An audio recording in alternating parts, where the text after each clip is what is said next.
So yeah, let's have a look at the ETH BTC. This is kind of the ratio of the supply shocks that we see on chain between Bitcoin and Ethereum. This is the ETH BTC price.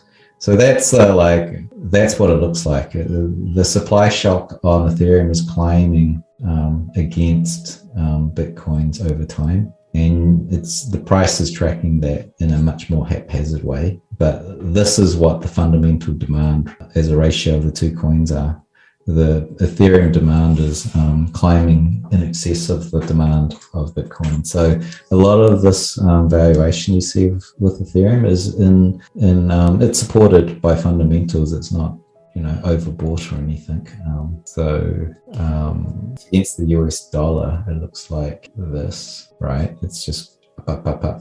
When this pumped up without this going up, it pulled back and it found its balance again. And so we're well in the all-time highs. We're in the same, let's say this was an anomaly. It was like a exit pump before they dumped it. The whales, I imagine. It was like, I don't know what caused that, but someone in the ecosystem. That was the Ethereum Foundation actually selling the top. No, but I want to know what caused that pump, because it was absolutely nothing supporting it fundamentally. The pump. The pump before the dump. Maybe the foundation orchestrated a pump before they sold the dump. But like whales I think that was peak Dogecoin, all that stuff. I think that was just peak. Everything was going crazy around. Oh, okay. Around So time. it was the end of the alt cycle. But if you were to compare where we are here to say, anyway, when we look at this, you can say that this fundamental is very, very strong, and price is probably on the low side of where the fundamentals are pointing. So it's not a bad trade. Ethereum's not a bad trade. Again, I don't hodl Ethereum. All my Ethereum sits on exchange because I spot rotate in and out of altcoins, but I don't see any point in cold storage, and I don't stake this stuff. Never been much of an Ethereum hodler, but that's also my view on. I only want to hodl monetary assets that I believe in. I only cold storage. I only use cold storage as a bearer asset if the whole freaking system implodes, and it's like a doomsday event, and you've got a little bit of Bitcoin in a wallet that you can carry with you, and like the institutions can't stop you, the government can't stop you. I mean, that's the real need for hodling. Everything else I put to work, I'm either trading it or I've deployed into hedge funds or stuff like that. That's my view anyway. For Ethereum, I'll hold it until I don't hold it, and I'll sell it and I'll keep it on the exchange.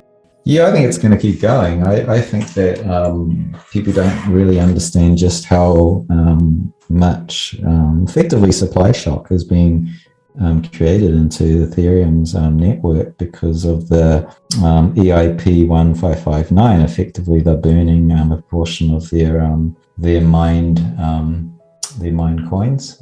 It's not mined coins. It's just transaction processing. The miners take a cut, but then they burn a bunch of it, and it's only been $4 billion of Ethereum burnt since they launched that a few months ago. And put that in perspective, it's way more than MicroStrategy bought of Bitcoin on a smaller market cap coin. So if you think about that, that's a ridiculous upward price pressure on that. And and it's great if they made the decision, in my view, is to bolster number go up and start to push towards store of value properties at the detriment of the smart contracts app ecosystem, because a lot of those guys are struggling, and a lot of those guys are bailing to other competing L1 networks. It's yet to be seen whether or not the L2, the layer 2s, that kind of makes it a lot cheaper again, whether they will be sufficient to stem the tide of people leaving the ecosystem.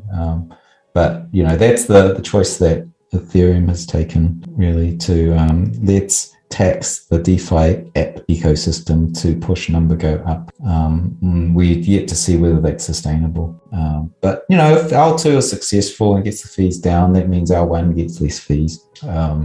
and therefore you get less burn, and the whole thing will just find its equilibrium again. But probably a sort of a next step upwards in its equilibrium. So I wouldn't be surprised if the ETH BTC valuation, or where it sort of mean reverts around, will be higher than in the past because of that protocol change.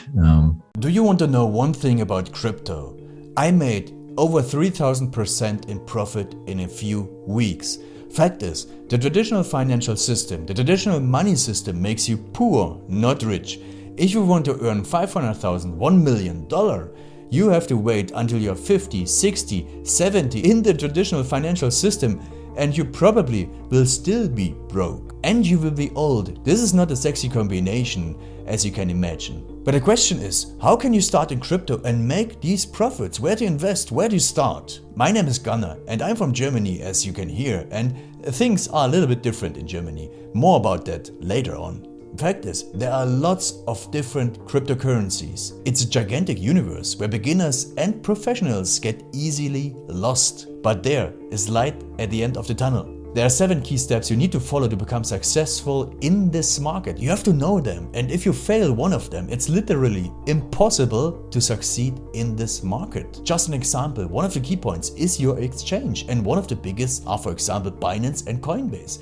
These are trusted and well-established exchanges, but, and this is a big but, you won't find the super profitable coins on those exchanges. The unknown super profitable coins that get gigantic profits are not traded on those kind of exchanges. They are traded on much smaller insider platforms that are barely known. And I can tell you what those super secret exchanges are and why they are so profitable. And another super important thing are the right information sources. The point is, the internet is gigantic. There are hundreds and hundreds of YouTube channels, blogs, pages, and much more. And there are also market makers and influencers. For example, Elon Musk, he is not a crypto guy, but the moment he recommended Dogecoin, it went through the roof, to the moon, so to say. But why did he recommend it?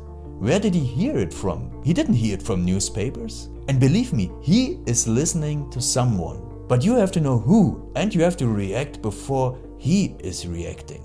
This is really important. And these are only 2 of the 7 steps you have to follow in order to be successful in crypto. And if you want to know all of these steps in much more detail, and if you want to have a comprehensive checklist, here's what you should do. There is a link below this video. Click on this link and you will get the opportunity to subscribe to my channel. Click on the link and you will see a video where I explain the next steps.